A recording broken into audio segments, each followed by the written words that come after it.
যে হাসিনার নিয়োগ দেওয়া প্রেসিডেন্টের মুখ দিয়ে আমরা হাসিনাকে ফ্যাসিস্ট বলাতে পেরেছি, এটাই আমাদের বিজয়। ৩০০ সদস্যের মধ্যে অবশ্য ৩০০ তখন ছিলেন না, ২৯৮ ছিলেন। ২৯৮ এর মধ্যে ৫ জন মানুষও প্রেসিডেন্টকে ধন্যবাদ জানাননি তাদের বক্তব্যে, কারণ তিনি সেই ধন্যবাদ পাওয়ার উপযুক্ত না। বাংলাদেশের সদ্য সাবেক রাষ্ট্রপতি তিনি তার দায়িত্ব থেকে পদত্যাগ করেছেন। ২৩ সালের এপ্রিল মাসে তৎকালীন ফ্যাসিস্ট হাসিনা সরকার তাকে রাষ্ট্রপতি হিসেবে নিয়োগ দিয়েছিল। 36 জুলাই বাংলাদেশে যে পরিবর্তন হয়েছিল, সেই পরিবর্তনের দাবি ছিল যে এই প্রেসিডেন্ট থাকবেন না, কারণ তিনি প্রেসিডেন্ট থাকা অবস্থায় অনেকগুলো অঘটন ঘটেছে। বিশেষ করে জুলাই রিভলিউশনে এতগুলো মানুষের জীবন গিয়েছে, কিন্তু রাষ্ট্রের সর্বোচ্চ অভিভাবক হিসাবে তিনি কোনো দায়িত্ব পালন করেন নাই। শুধু নীরবতা না, জনগণ মনে করে যে তিনি এই অপকর্মের মদতদাতাও ছিলেন। এই জন্য তখনই একটা দাবি উঠেছিল যে তাকে দায়িত্ব থেকে সরে যেতে হবে। এমনকি যুবকদের একটা অংশ তখন বঙ্গভবনের সামনে গিয়ে এই দাবি উত্থাপন করেছিল।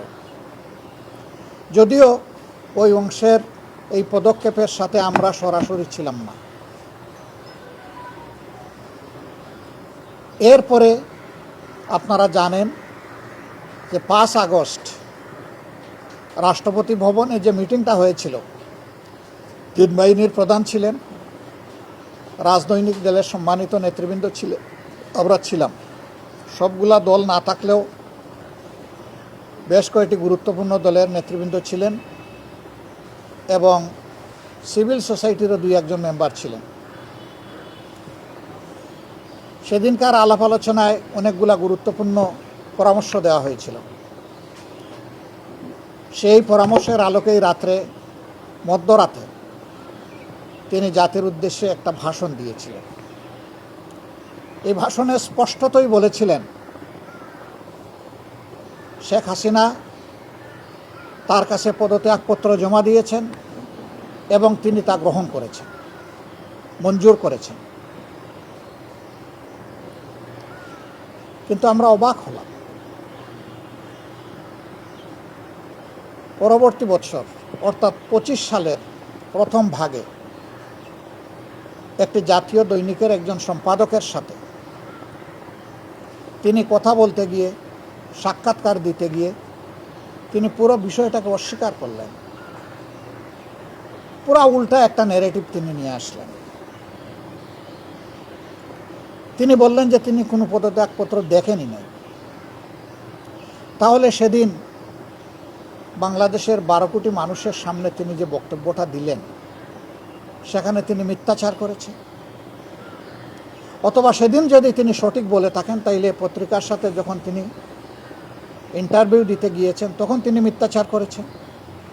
পরস্পর বিরোধী, সম্পূর্ণ পরস্পর বিরোধী দুইটা জিনিস তো সঠিক হতে পারে না। আমি সেই দিনই আমার প্রতিক্রিয়া ব্যক্ত করে বলেছিলাম যে দুইটার যে কোনো একটা মিথ্যা হবে। যদি একটাও মিথ্যা হয়, যে কোনো একটা, তাহলে প্রেসিডেন্ট তার শপথ ভঙ্গ করেছেন। রাষ্ট্রের সর্বোচ্চ মর্যাদার এই পজিশনে থেকে তিনি মিথ্যাচার করতে পারেন না। আমি বলেছিলাম যে তিনি এখন আর এই পদে থাকার নৈতিক অধিকার হারিয়েছেন।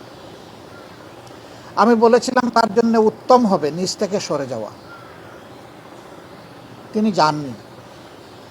বর্তমান সরকারও তাকে সরায়নি, বরঞ্চ যে মানুষটা স্বৈরাচারের দূষর ছিলেন তাকে সরকার রেখে দিল এবং জোর করে তাকে দিয়েই জাতীয় সংসদের প্রথম অধিবেশনের উদ্বোধনী দিনে আমাদেরকে ভাষণ শোনানোর কসরত করা হলো।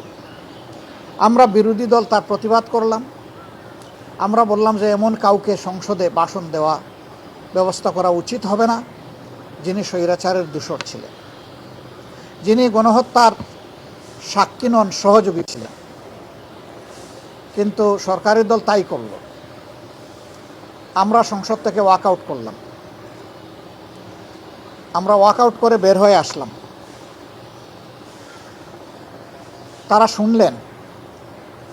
তারপরে এই সংসদে আমরা অবাক হয়ে দেখলাম যে 300 সদস্যের মধ্যে, অবশ্য 300 তখন ছিলেন না, 298 ছিলেন, 298 এর মধ্যে 5 জন মানুষও প্রেসিডেন্টকে ধন্যবাদ জানাননি তাদের বক্তব্যে, কারণ তিনি সেই ধন্যবাদ পাওয়ার উপযুক্ত না। সরকারি দল সন্তোষ প্রকাশ করল যে হাসিনার নিয়োগ দেওয়া প্রেসিডেন্টের মুখ দিয়ে আমরা হাসিনাকে ফ্যাসিস্ট বলাতে পেরেছি, এটাই আমাদের বিজয়। জনগণ এটা পছন্দ করেন। শেষ পর্যন্ত আজকে তিনি পদত্যাগ করলেন। ইতিমধ্যে জাতীয় সংসদের 2টি সেশন শেষ হলো, উদ্বোধনী সেশন এবং বাজেট সেশন। আগামী 20 সেপ্টেম্বর আবার আমরা আশা করছি জাতীয় সংসদের অধিবেশন শুরু হবে ইনশাআল্লাহ, 3য় অধিবেশন। দেরিতে হলেও জাতির ঘাট থেকে স্বৈরাচারের একটা কালো ছায়া সরে গেল, এই জন্য আমরা আল্লাহ তাআলার শুকরিয়া আদায় করি। তিনি কি কারণে পদত্যাগ করেছেন এই বিষয়ে আমাদের কোনো আগ্রহ নাই, কারণ আমরা আগে থেকেই বিবেচনায় নিয়েছি যে তিনি প্রেসিডেন্ট পদে থাকার আর যোগ্য নন, তিনি তার যোগ্যতা হারিয়েছেন। অস্থায়ী প্রেসিডেন্ট হিসাবে বাংলাদেশের সংবিধানের 54 অনুচ্ছেদ অনুযায়ী বর্তমান মাননীয় স্পিকার দায়িত্ব গ্রহণ করেছেন। আমরা তাকে অভিনন্দন জানাই এবং আমরা তাকে আশ্বস্ত করছি তিনি যতদিন দায়িত্ব পালন করবেন,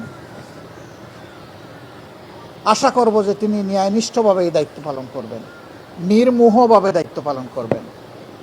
কারো প্রতি তিনি কোনো ধরনের কোনো পক্ষপাতিত্ব করবেন না। তিনি নিরপেক্ষভাবে এই রাষ্ট্রপতির মর্যাদা রক্ষা করে একদিনের জন্যও যদি তিনি দায়িত্ব পালন করেন বা যতদিন তিনি দায়িত্ব পালন করবেন, তিনি এইভাবেই দায়িত্ব পালন করবেন বলে আমরা আশা করি। যদি এইভাবে তিনি দায়িত্ব পালন করেন তাহলে আমরা তাকে সর্বাত্মক সহযোগিতা করব। আমরা অস্থায়ী রাষ্ট্রপতির সুস্বাস্থ্য কামনা করি।